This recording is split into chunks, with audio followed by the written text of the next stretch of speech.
వాళ్ళని నరుకుతాడా? కేశిగాడు అంటే పడనోళ్ళు, కేశిగాని వాళ్ళ నాయన కళ్ళ ముందల చచ్చిపోతా. Hello guys, welcome to my YouTube channel. అయితే ఈరోజు కేశిగాడు ఆ తెచ్చిన ఆవులతోన ఎట్లా ఎదుగుతాడు, మన ఎదుగుదల ఎట్లా ఉంటుంది, అసలు ఏం జరుగుతుంది అనేది ఈ వీడియోతో తెలుసుకుందాం. కేశిగాని ఓకిట్లా ఆ ఆవుల మందు ఉంది కదా, ఆ మందని చూసి కేశిగాని సంతోషం అసలు పట్టలేకపోయింది. కేశిగాని వాళ్ళ అమ్మ అన్న తెచ్చిన ఆవులన్నీ నెల 2 నెలల లోపలనే ఆవులన్నీ ఈంతాయన్నమాట. ఈన తర్వాత ఆ ఆవుల నుంచి పిండిన పాలు వాళ్ళ అమ్మ తీసుకుపోయి పాలమూల్య నడుచుకుంటూ పోయి పోసి వస్తుంటుంది. ఇట్లా పోస్తూ వాళ్ళ పాల వ్యాపారం బాగా చాలా మంచిగా కొనసాగుతుంటుంది. ఈ క్రమంలోనే అంతా బాగుంటుంది. ఈ దీంట్లోనే వాళ్ళ అమ్మ ఏం చేస్తుంది, ఈ పాలు ఎక్కువైపోతున్నాయి అని చెప్పి పెరుగు చేస్తుంది. పెరుగు మళ్ళీ నెయ్యి కూడా చేస్తుంది. ఈ పెరుగు నెయ్యి కూడా ఆ పాలతో పాటు వాళ్ళ అమ్మ అన్నీ అమ్మి వస్తుంటుంది అనమాట. ఇదంతా బాగానే జరుగుతుంటే వాళ్ళ అన్న ఉన్న మేకలు ఏవైతున్నాయో ఆ మేకలు మొత్తం అమ్ముతాడు. మేకలు ఎందుకు అమ్ముతాడంటే ఆవులు ఎక్కువైనాయి, పొద్దుగాలు లేచి పెండ తీయాలి, ఇదంతా పని ఉంటుంది. ఇదంతా పని వాళ్ళ తమ్మునికి ఒక్కనికి తిప్పలవుతుందని వాళ్ళన్న ఇంకా వాళ్ళ తమ్మునికి హెల్ప్ చేస్తుంటాడు.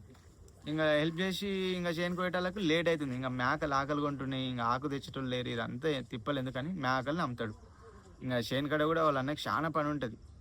ఇంకా మేకలు అమ్మి ఇంకా వాళ్ళ అన్న చేను పని చూసుకుంటాడు. ఖాళీగా ఉన్న రోజు వాళ్ళ తమ్ముని వెనక దుల్ల కాడికి పోతాడు, దుల్లగాయనికి. ఇంకా కేశిగాడే దుల్ల కాస్తుంటాడు. ఇదంతా వాళ్ళన్న ఇట్లా చేస్తాడు. ఇంకా ఒక 6 నెలలు అట్లా అవుతుంది. 6 నెలలు అయిపోయినాక వాళ్ళ అమ్మ కూడా పాలు పోసేది బంద్ చేస్తుంది.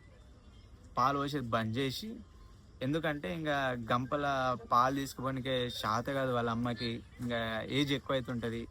ఇంకా బస్ కోదామంటే బస్ ఏమో 8 గంటలకు వస్తుంది. 8 గంటలకు పోతే లేట్ అవుతుంది. ఆ లేట్ అయితే పాలన్నీ ఖరాబ్ అయిపోతాయి. ఎందుకంటే ఇప్పుడంటే ఫ్రిడ్జ్లు అవి వచ్చినాయి, 24 hours పాలు దొరుకుతున్నాయి. కానీ అప్పుడు ఫ్రిడ్జ్లు ఇట్లా ఏం లేవు. పొద్దుగాల 10 గంటలలోపు పాలు కాగబెట్టుకోవాలి, లేకపోతే ఆ పాలన్నీ ఇరిగిపోతుండే, ఖరాబ్ అవుతుండే. అందుకని ఇంకా పాల వ్యాపారం బంద్ చేసి ఉత్త నెయ్యి మాత్రం చేసుకొని ఆ నెయ్యి బస్సులో తీసుకుపోయి అమ్ముకొని వచ్చేది వాళ్ళ అమ్మ. ఇట్లా నెయ్యి నుంచి కూడా మస్తు పైసలు వస్తున్నాయి, బాగా సంపాదిస్తున్నారు. అంత బాగుంది. ఒక 3 సంవత్సరాల లోపల కేశిగాడు ఒక 3 సంవత్సరాల లోపల కేశిగాని బోకులిల్లు పెద్ద మాలే అయింది. మిద్దె ఇల్లుమిని ఇల్లు అంటారు కదా, అట్లా అయింది. మంచి పెద్ద మాల అయింది, మిద్దె అయింది, ఇల్లుమిని ఇల్లు కట్టిండు కేశిగాడు ఒక 3 సంవత్సరాల లోపల. 10 ఎకరాల భూమి కొన్నాడు. ఆవులు 150 నుంచి 200 వరకు ఆవులు అయినాయి. పెద్ద మంద అయింది. ఆ మందలు 2 జీతగాళ్ళను కూడా పెట్టుకున్నారు వాళ్ళు. వాళ్ళ అమ్మకు వాళ్ళ వదినకి ఇద్దరికి బంగారం సొమ్ములు చేపించుకున్నారు.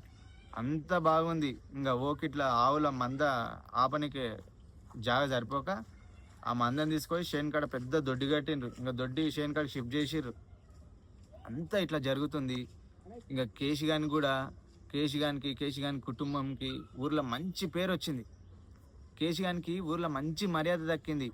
కేశిగాని వాళ్ళ ఊళ్ళో ఎవరికైనా చిన్నపిల్లలకి ఏమన్నా మంచి కథ చెప్పాలంటే ఈ కేశిగాని గురించే చెప్పేటోళ్ళు. ఆయన అట్లా వేసిండు, అట్లా ఎదిగిండు, మీరు కూడా అట్లా ఎదగాలి అది అని వాడిని ఇన్స్పిరేషన్గా చూపించేటోళ్ళు అనమాట. కానీ కేశిగాని వాళ్ళ ఇంట్లో చిన్నపిల్లల సందడి లేదు. అంటే వాళ్ళ అన్న వదినలకు ఇంకా పిల్లలు కాలే, పెళ్ళై చాలా ఏళ్ళు అవుతుంది కానీ ఇంకా పిల్లలు ఉట్టలే అని వాళ్ళ అమ్మ బాధపడుతుంటుంది. ఇప్పుడంటే పిల్లలు కాకపోతే హాస్పిటల్కి పోతుంటారు. కానీ అప్పుడు ఆడ బాగా మంతరిస్తారా, ఈడ బాగా మంతరిస్తారు, ఆ గుడి కోదమా ఈ గుడి కోదమా, ఇట్లా రకరకాల మూఢనమ్మకాల చుట్టుముట్టే తిరిగేటోళ్ళు అనమాట జనాలు. సో అదొక్కటే మైనస్, వాళ్ళ ఇంట్లో చిన్నపిల్లలు లేరు, అదొక్కటే. మిగతాదంతా బాగా ఇట్లా సాఫీగా సాగిపోతుంది.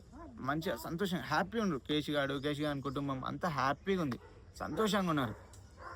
కానీ ఒకరోజు కేశిగాడు నస్కుల లేచి దొడ్డికాడికి పోదామని పోతుంటాడు. పాలు వెండుకోవాలి కదా, అట్లా పోతుంటే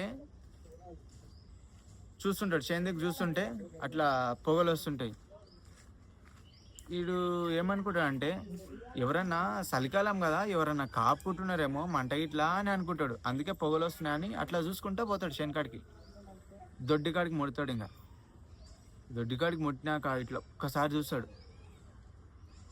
దొడ్డి అంతా ఇట్లా చూసి లాజిగా గట్టిగా ఏడుస్తాడు. వాని ఏడుపులు ఊళ్ళో మందికి వినిపిస్తాయి. వాడు ఏడుస్తుంటే ఊళ్ళో మందికి వినిపిస్తుంటది. అప్పుడు మంది మాట్లాడుకుంటారు ఏమని అంటే, కేసీగాడు ఎందుకు అంత లాజిగా ఏడుస్తున్నావు, ఏమైందిరా, కొంచెం ఎందుకు పొగలు కూడా వస్తున్నాయిందిరా అని ఊళ్ళో ఇంకా మంది మాట్లాడుకునే స్టార్ట్ అవుతుంటే అది అట్లా మెల్లగా స్ప్రెడ్ అవుతుంటది. పోయేటోడు పోతుంటాడు కొంచెం ఎందుకు ఏమైంది చూద్దామని. ఈ మంది మాట్లాడుకునేది లింగడు వింటాడు. లింగడిని ఇది ఎట్లనన్నా వాళ్ళ అమ్మకి చెప్పాలని లింగడు కేసీఆర్ వాళ్ళ ఇంటికి ఉరుకుతాడు. ఉరికి ఇంకా వాళ్ళ అమ్మకి చెప్తాడు. వాళ్ళ అమ్మకి చెప్తే వాళ్ళ ఇంట్లో అందరికి ఎరిక అవుతుంది. ఇంకా వాళ్ళ అమ్మ నా కొడుకుకి ఏమైనామో నబ్బా అనుకొని ఇంకా వాళ్ళ అమ్మ వాళ్ళ అన్న వాళ్ళ వదినే ముగ్గురు షేంది కురుకుతారు. షేంది కురుకుతుంటే అప్పటికే మంది పోయేటోడు పోతూనే ఉంటాడు కేశీకాంత్కి ఏమైందో చూద్దామని. ఇంకా అక్కడిక్కడ ఉరికి కేశీకాంత్ వాళ్ళ అమ్మ కేశీకాంత్ పోతుంది. పోయి ఇట్లా వాళ్ళ అమ్మ దొడ్డి దిక్కు చూస్తే ఆవులు పడ్డట్లే ఉంటాయి, అడ్డం పడి ఉంటాయి. ఆవులు పెద్ద పెద్ద ఎద్దులు అడ్డం పడి ఉంటాయి, దూళ్ళు అడ్డం పడి ఉంటాయి. యావ తాళ్ళు మెత్తగుండి జర తెంపుకుని శాతనైన ఆవులు మాత్రమే తెంపుకొని కొన్ని ఆవులు బయట ఉంటాయి. మిగతా ఆవులు అన్నీ దూళ్ళు ఎద్దులు అన్నీ చచ్చిపోయి ఉంటాయి. ఎందుకు ఏమైందంటే అంతకు ముందు రోజు రాత్రే కేసీగాడు అంటే పడనోళ్ళు, వాని ఎదుగుదలని ఓర్వనోళ్ళు, వాడు బాగుపడుతుంటే చూడనోళ్ళు ఆ దొడ్డిని అంటి పెడతారు. దొడ్డి అంతా కాలిపోయి అట్లా ఆవులు ఎద్దులు అన్నీ చచ్చిపోయి ఉంటాయి. బతికినాయి అన్నీ బయటికి పోయినాయి. తెంపుకునికే తాళ్ళు తెంపుకునికే శాతగానే వాడిని చచ్చిపోయినాయి, తెంపుకుని అన్నీ బయటకు పోయినాయి. అప్పుడు కేసీగాడు ఏడుస్తుంటాడు చూడు. ఎందుకంటే కేసీగాడు అంతగానం ఎందుకు ఏడుస్తా అంటే కష్టపడిండు, అన్ని ఆవులను సాకిండు. కేసీగాడు వాళ్ళ నాయన చిన్నగున్నప్పుడు ఆవులను అమ్ముతుంటేనే కేసీగాడు ఏడుస్తుండే అమ్మకు నాయన అని అబ్బరిచ్చేటోడు. అట్లోడిది వాడు అంత మందని సాకి ఏలుకొని కండ్ల ముందల చచ్చిపోతే అంత పెద్ద పెద్ద ఆవులు బాధ అనిపేదా. కేసీగాని కుటుంబం ఏడుస్తుంటే ఊరంతా ఒక్కటైపోయి ఊరే ఏడుస్తుంది వాళ్ళు ఏడుపు చూసి. అట్లాంటి బాధ అసలు ఎవ్వరికి రావద్దు.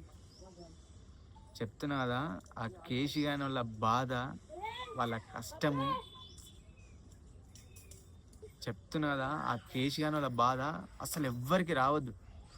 అంత బాధ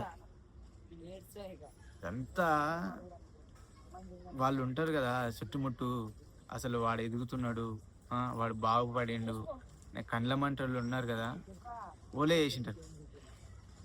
అయితే ఇది ఇట్లా మెల్లమెల్లగా రాజుకు తెలుస్తుంది. అప్పుడు రాజు కూడా చాలా బాధపడతాడు కేసీగాని విషయంలో. ఎందుకంటే అరే నేను సాయం చేస్తే వాడు పోయి మంచిగా బాగుపడుతున్నాడు, బాగుపడేటప్పుడే ఇట్లా అయిపోయిందని. కానీ రాజు కూడా మస్తు బాధపడి రాజు పోలీసు వాళ్ళకి చెప్తాడు. పోలీసు వాళ్ళు దాన్ని కేసు కూడా చేస్తారు. మరి వాళ్ళు దొడ్డిని అంటిపెట్టిన వాళ్ళు పోలీసు వాళ్ళకి దొరుకుతారా, లేకపోతే కేసీగాడు అంతా అయిపోయినాక కోపంలో ఓడే పట్టుకొని వాళ్ళని నరుకుతాడా, లేకుంటే రాజు పట్టుకుంటాడా, రాజు సైన్యంతో రాజు పని వాళ్ళకి చెప్పి వాళ్ళని దొంగలని రాజే పట్టుకొని రాజే మన శిక్షలు వేస్తాడా అనేది నెక్స్ట్ వీడియోతో తెలుసుకున్నాం. అసలు ఈ కేసీగాని లైఫ్ స్టోరీ మీకు కూడా తెలియాలంటే అసలు పార్ట్ 1 నుంచి చూడని వాళ్ళు ఫస్ట్ నుంచి చూడండి, మీకు అర్థమైతే స్టోరీ. మధ్యలో చూస్తే మీకు అర్థం కాదు. ఈ కేసీగాని లైఫ్ స్టోరీ మీకు కూడా తెలియాలంటే ఛానల్ని సబ్స్క్రైబ్ చేసుకోండి, బెల్ ఐకాన్ క్లిక్ చేయండి. ఓకేనా, ఉంటా మరి.